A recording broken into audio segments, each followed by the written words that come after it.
Coming up next, the man who says he holds the key to finding everything you want out of life. Coming up right after the break. Imagine getting all you've ever wanted just by thinking a certain way. Well, the power of your thoughts can improve your life. Even science says there's something to that. America's famed creator of Chicken Soup for the Soul, Jack Canfield, is here to tell us how to use the power of your imagination and your mind to get what you want in life. Jack's new book is titled Key to Living the Law of Attraction. Jack, welcome. My pleasure. Okay, is this true? Can I really just think about, in a positive way, things I want in life, and they will happen for me? Is that how it works? Yeah, the law of attraction basically says what you think about, focus on, attend to, what you watch on TV, the books you read, the newspaper stories, etc. You are going to create a vibrational feeling response to that. And that sends out a wave, just like your cell phone sends out a wave.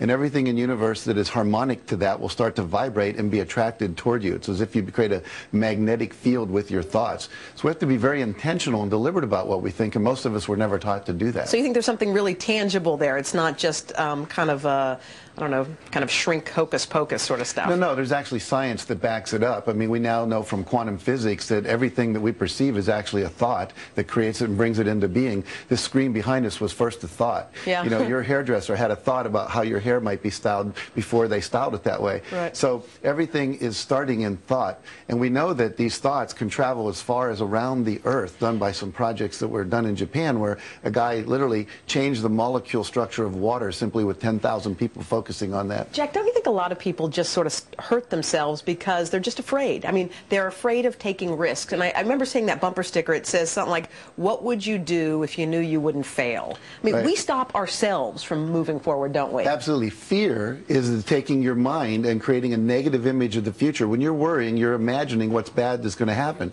I'm going to get sick. I'm going to miss the airplane. They'll lose my luggage. Okay, well, let's get positive, because your book's about being positive and Yes. thinking good thoughts. How do we take that negative voice that sometimes is screaming and squish it down, and how do we focus on those positive thoughts? Well, you get rid of anything by replacing it with something else. Okay. See, nature abhors a vacuum. If you just stop the negative thought, it will get sucked back in. So you have to replace it with a positive thought. So when you find yourself feeling bad, for example, we're coming into Valentine's Day. Right. Let's say your husband forgets to get you a Valentine's Day present. What do you do? You could think, oh, my husband doesn't love me. He forgot to give me a Valentine's Day What present. should we think? Someone who loves me forgot it was Valentine's Day. Okay. Notice how that shifts it? I also love how your book, it's a great book, by the way, but I like how it's peppered with quotes from different people. And we read this Tina Turner one earlier, but I loved it.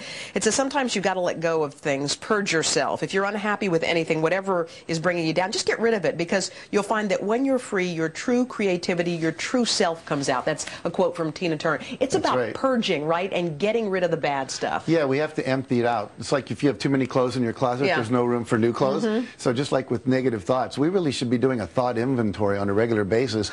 And every time we're not feeling good, say, what am I thinking? And then say, what do I want to have?